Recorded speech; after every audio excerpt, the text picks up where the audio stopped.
Vicente Tito Soto o mas kilala sa tawag na Tito Sed, umampi na o nakipagsanib puwersa na kay Pangulong Bongbong Marcos. Bago po tayo magbigay ng komento at reaction sa balitang yan, nais ko lang po kayong pasalamatan sa inyong walang sawang suporta at pagtangkilik dito po sa ating channel.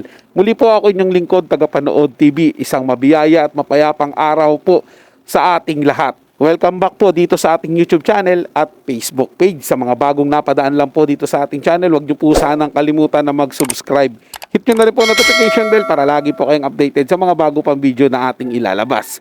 Share, like, and comment din po kayo mga tagapanood. Atin niyang babasahin at pupusuan. So simulan na po natin ang ating reaction video sa araw na ito mga tagapanood. Let's do this! NPC ni Tito Soto sumanib na rin po sa partido ni BBM o nagsanib puwersa na rin po sila ni BBM. Marami na, no? Una yung pinsan niya si Martin. Tapos ngayon may unholy alliance na rin sila ng mga Dilawan. Panay po rin ni Leni Robredo, no? Soto, so sa makatwid, dahil magka-partner sila ni Lacson, malamang sumunod na rin po si Lacson na makisanib puwersa na rin po, no? Dito po sa administrasyon ni BBM. Pagkatapos po, Tito Soto, lahat ng mga miyembro niya, sasanib na po kay BBM. So, it may appear, no? It may appear na lumalakas po sila. Pero, talaga naman po magkakakampi na eh. Maganda nga po yan para wala na pong pekean, no? Maganda po yan na nahahati na lang, no? Pro BBM o pro Duterte, di ba? Maganda po eh. Nagiging dalawang grupo na lang. Wala na tayong yung mga marami. Magsama-sama man sila o maghiwa-hiwalay man sila, wala pa rin po, hindi pa rin naman nila kayang pabagsakin yung popularidad ni Sara Duterte, yung popularidad ng mga Duterte senatoriables. Maganda nga yun eh. One-on-one na lang ang laban eh para maalis na yung konsepto ng mga popular ang iboboto natin. O, gumaganda na po ang lineup nila, di ba? Pag lineup nila, Tito Soto, Ping Lacson, yung mga Tulfo, yung mga natitira pang Tulfo. Para po, isa na lang po ang pagpipilian ng mga Pilipino. Pag marami po kasing pagpipilian, si Pacquiao pa pala, kasanib na rin, di ba? Kasanib na ni PBBM. Alam niyo po, pag marami pong pagpipilian, lugi po tayo eh. Bakit?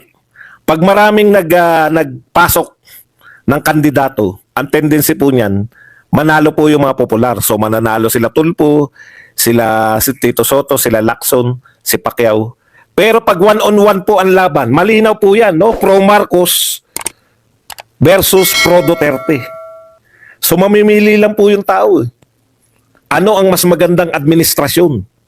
No? Yung administrasyon ba ni Pangulong Duterte o administrasyon ni Pangulong Marcos? Todohan. 'Di ba kasi nakakalito pa eh. Pag maraming partido ang tendency, walang pro Marcos, pro Duterte, mamimili yung mga Pilipino ng senador batay sa popularity. 'Di ba? Okay, so mamimili sila. Pag naging dalawa na lang ngayon. Kaya masarap po yung bakbakan. Pabor po sa atin yan. No? Kasi talagang po magpupurhan eh. Yeah? Etong mga to, magiging katulong to ni BBM sa pagpapabagsak sa Pilipinas. Samantalang etong mga kandidato na to, tutulong kay Duterte na ibangon ang pilit nilang binabagsak na Pilipinas. Kaya mas pabor po yan. Wag po kayong yung iniisip nyo na puta dumadami kalaban natin. Hindi po dumadami. Umuunti nga po yung kalaban. Di ba? Nagiging isang grupo na lang.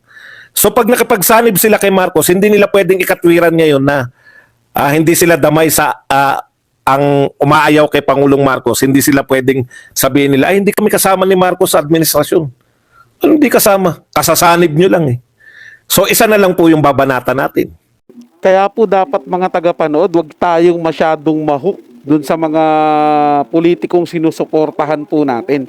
Kasi di ba, dati magkakaaway po yan, magkakalaban-laban, tapos ngayon magkakakampi na, di ba?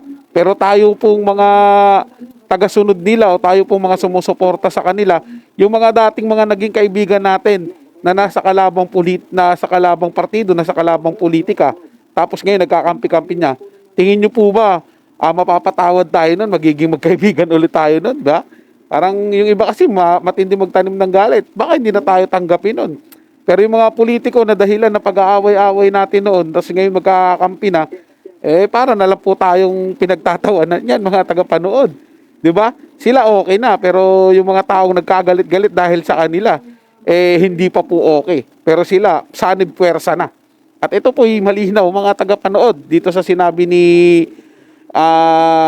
Badong po ba to? Kasi parang kaboses po siya ni Sir Badong Artelis po ba yun? Artel. Basta, si Sir Badong po yun. Boses po to ni Sir Badong, mga tagapanood yung nagbabalita. Diba? Parang sinasabi niya po rito na yung mga Dilawan at saka yung mga Marcos, may mga may parang nagkakaigihan na, nagkakalapitan na. Parang nagkakasunduan na po mga tagapanood. Tapos iisa na lang ang punteriya nilang kalaban, which is ang Duterte na po. Sa bagay po mga tagapanood, ang Duterte po kasi ang malakas. Ang malakas po talaga mga tagapanood Hindi lang yan ugong-ugong, hindi lang yan sabi-sabi. Literal po talagang malakas sa darating na eleksyon o susunod na presidential election. Ito po si Sara Duterte. Diba? Marami pong nagsasabi na ibalik ang pamumuno sa mga Duterte kasi maganda po yung takbo ng Pilipinas noon Talagang inilalaban yung Pilipinas. Hindi katulad daw po ngayon, sinasabi ng iba, na winawasak po ng mga Marcos yung Pilipinas. Sa pagsasanib po o sa pag-anib po ni Tito Sen sa mga Marcos, ano po kaya tingin nyo dito mga tagapanood? Tingin nyo po ba lalakas palalo ang mga Marcos laban sa mga Duterte? O tingin nyo naman makakabuti po to kay Tito Sen, kay Tito Soto na maging kaalyado si PBBM? Mag-comment lang po kayo sa comment section, pag-usapan po natin yan mga tagapanood. Pero para sa akin pong pananaw, kahit po magkampihan sina Tito Sen, kahit na sabihin ko idolo ko po ito mga tagapanood sa entertainment, at talagang binuboto ko rin po talaga si Tito Sen sa politika.